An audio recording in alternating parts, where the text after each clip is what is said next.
सदियों तक कुछ नहीं बदलता और रातों रात सब बदल जाता है। कल 1 अप्रैल था और आमतौर पर 1 अप्रैल को हम लोग अपने बचपन में अप्रैल फूल दिवस मनाते रहे, तमाम सारे लोग बेवकूफ़ बनाने की कोशिश करते रहे।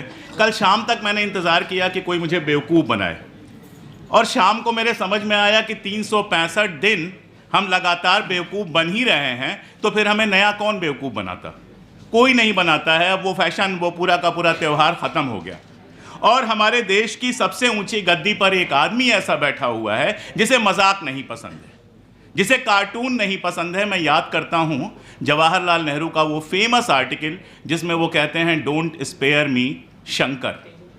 और अगर आप गूगल करेंगे, किताबें ना भी ढूंढना चाहें, गूगल भी करेंगे, केवल शंकर के कार्टून्स में नेहरू को आप देख लीजिए। शंकर ने जितने कार्टून नेहरू के बनाए हैं, उन कार्टून्स को आप एक साथ देख लीजिए, आप 1964 तक के भारत को भी समझ जाएंगे और ये भी समझ जाएंगे कि नेहरू किस हद तक अपने कार्टून्स को बर्दाश्त करते थे और उनसे सीखकर अपनी चीज़ें बदलते भी थे। प्रॉब्लम यह है, पंकज भैया कह रहे थे कि ये सारे जितने प्लेटफॉर्म्स हैं सब कैपिटलिस्ट के हैं। हम जानते हैं, अखबार भी ज़्यादातर कैपिटलिस्ट के रहे हैं, गरीब आदमी अखबार नहीं निकाल सकता।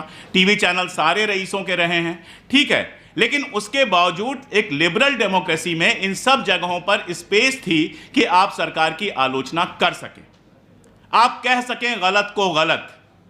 मतलब राजीव निगम क्या कर सकते हैं व्यंग करने के अलावा? और राजीव निगम अगर व्यंग नहीं करेंगे तो क्यों नहीं करेंगे और क्या करेंगे? यह सवाल एक बड़ा खड़ा होता है। मंजुल अगर कार्टून नहीं बनाएंगे तो और क्या बनाएंगे? मंजुल कार्टून बनाते रहे हैं तब भी जब मनमोहन सिंह यहां कुर्सी पर थे और तब भी जब नरेंद्र मोदी यहां कुर्सी पर हैं। लेकिन मनमोहन सिंह का जब वो कार्टून बनाते थे तो यही अखबार जो उन्हीं पूंजीपतियों के हैं, बड़े शौक से उसको पहले पन्ने पर छापते थे और किसी को कोई फर्क नहीं पड़ता था। आज कार्टून बनाना इतना मुश्किल है कि एक के बाद एक फेसबुक पेज उड़ाए जा रहे हैं, किसी का ट्विटर अकाउंट उड़ाया जा रहा है, कोई मतलब आप बोल नहीं सकते हैं जैसा माहौल बनना शुरू हो गया है। संजय भाई ने संसद के अंदर आवाज उठाई और वो आवाज हम सब लोगों की आवाज थी। ये पॉलिटिक्स का अकेले का मामला नहीं है, ये राजीव भाई का अकेले का मामला नहीं है, ये किसी चैनल का अकेले का मामला नहीं है। आज ये हैं, कल हम होंगे, परसों जो यहाँ तमाम सारे लोगों ने वीडियो लगाए हुए हैं, कैमरे लगाए हुए हैं, इनमें से कोई भी हो सकता है। और ये वो आवाज है जो इस देश में विपक्ष की आवाज है। आज कंडीशन ये है कि विपक्ष को कवर करने के लिए मीडिया नहीं है।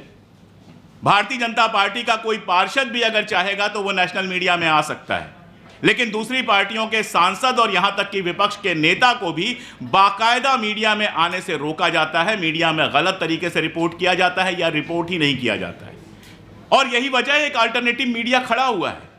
अगर आज टीवी चैनल वैसे ही होते जैसे 2014 से पहले थे तो किसी पॉलिटिक्स की क्या जरूरत होती, मेरे चैनल की क्या जरूरत होती? रवीश को बाहर आकर वीडियो क्यों बनाने पड़ते एक यूट्यूब चैनल पर?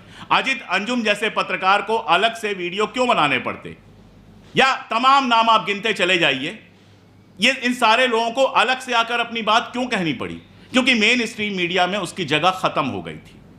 और दिक्कत तलब बात यह है कि पिछले चुनाव में सरकार को बहुत कायदे से समझ में आ गया है कि मेन स्ट्रीम मीडिया जो है वो सिर्फ उनके लिए मेन स्ट्रीम रह गई है। इस देश की आम जनता अब मेन स्ट्रीम से ज्यादा वैकल्पिक मीडिया पर भरोसा करती है। बहुत सारी कमियां हो सकती हैं, दिक्कतें हो सकती हैं। हो सकता है कि पंकज भाई से मेरी कुछ आपत्तियां हों, इनकी कुछ बातें मुझे ना पसंद आते हों, मेरी बातें इनको ना पसंद आती हों, हमारी आपसी सहमतियां हों। लेकिन एक बात पर हमारी सहमति है, उसमें संजय भाई भी शामिल हैं, उसमें पंकज भाई भी शामिल हैं, उसमें हम सब लोग शामिल हैं कि अगर आप मेरी आलोचना करना चाहते हैं अपने चैनल पर तो यह आपका हक है। अगर संजय भाई के किसी भाषण को शानदार कहने का मुझे हक है तो बेकार कहने का भी मुझे हक है। अगर मेरा कुछ गलत है या कहीं कुछ गलत है तो उस पर टिप्पणी करने का हक है। लोकतंत्र ऐसे ही तो बनता है, संसद ऐसे ही तो बनी थी, कम से कम राज्यसभा ऐसी ही बनी थी। जिसको क्या बना दिया गया है बताने की जरूरत नहीं है। एक विपक्ष की बड़ी पार्टी का नेता खड़ा होकर कहता है कि अगर आप नहीं बोलने देंगे तो मैं बैठ जाऊंगा, और हमारे लोकसभा अध्यक्ष कहते हैं कि तो बैठ जाइए, प्रधानमंत्री का नाम मत लीजिए, बैठ जाइए। और मैं एक बात और बताऊं, बहुत सारे लोगों को लगता है कि इससे हमें क्या फर्क पड़ेगा। सबको फर्क पड़ेगा, जनता के लिए भी उतना ही बड़ा फर्क पड़ेगा। आज आपके सवाल फिर भी उठ जाते हैं। अगर इस देश में विपक्ष की आवाज खत्म हो गई, वैकल्पिक मीडिया की आवाज खत्म हो गई, तो जो मीडिया है उसके घर में भी कुछ हुआ तो वो आवाज उठाने वाला कोई नहीं बचेगा, क्योंकि उनके अपने चैनलों पर वो आवाज उठाने नहीं दी जाएगी। इसलिए लंबी बात मुझे नहीं करनी है, मैं बस इसमें शामिल होने और इन सॉलिडेरिटी कहने आया था कि मैं इस लड़ाई में शामिल हूं, मैं आप लोगों के साथ हूं, ये कहने आया था। मुझे बस इतना कहना है कि ये लड़ाई सबकी है, ये लड़ाई एक एक आदमी की है, ये लड़ाई एक एक नागरिक की है, और अपनी असहमतियों के साथ इस लड़ाई को हमको साथ में लड़ना है। कोई फर्क नहीं पड़ता कि इनसे मेरी पटती है कि नहीं, इनसे मेरी पटती है कि नहीं, पर्सनल क्या है क्या नहीं है, कोई फर्क नहीं पड़ता। वो हम सुलझा लेंगे, वो हम ड्राइंग रूमों में सुलझा लेंगे, वो चाय की दुकानों पे सुलझा लेंगे, वो सड़कों पे सुलझा लेंगे। फर्क इस बात से पड़ता है कि इस देश में अभिव्यक्ति का अधिकार मूल अधिकार है नागरिक का, और अगर उसको दबाया जा रहा है तो कम से कम हमारे बच्चे ये ना कह सकें कि हमारे पुरखों ने इस पर आवाज भी नहीं उठाई। आवाज उठाने का हक तो हमारा है, उसे दबा दिया जाए, उसे किनारे कर दिया जाए, माना जाए ना माना जाए, समय बताएगा। एक बात मैं जानता हूं और वही कह के मैं खत्म करूंगा। एक पुरानी रशियन कहावत है, सदियों तक कुछ नहीं बदलता और रातों रात सब बदल जाता है। ट्रंप जिस समय ईरान में गए थे, 48 घंटे के अंदर विक्ट्री डिक्लेयर करने के लिए गए थे, 1 महीने से ऊपर हो गया, और आगे कहां तक जंग जाएगी कोई नहीं जानता। तो बहुत सारी चीज़ें बहुत सारी जगहों पर, मैंने एक किताब तानाशाहों पर ही लिखी है।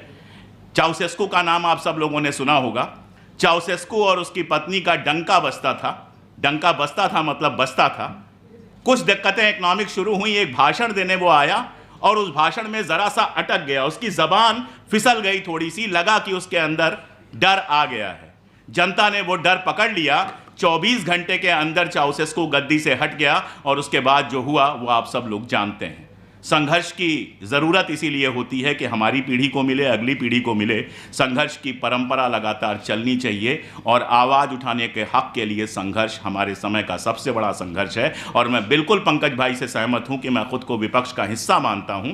मुझे चुनाव नहीं लड़ना, मुझे किसी पार्टी में शामिल नहीं होना, लेकिन जो इस तानाशाही सरकार के खिलाफ बोलता है, मैं हर उस पार्टी में शामिल हूं, मैं हर उस आवाज़ में शामिल हूं। बहुत शुक्रिया।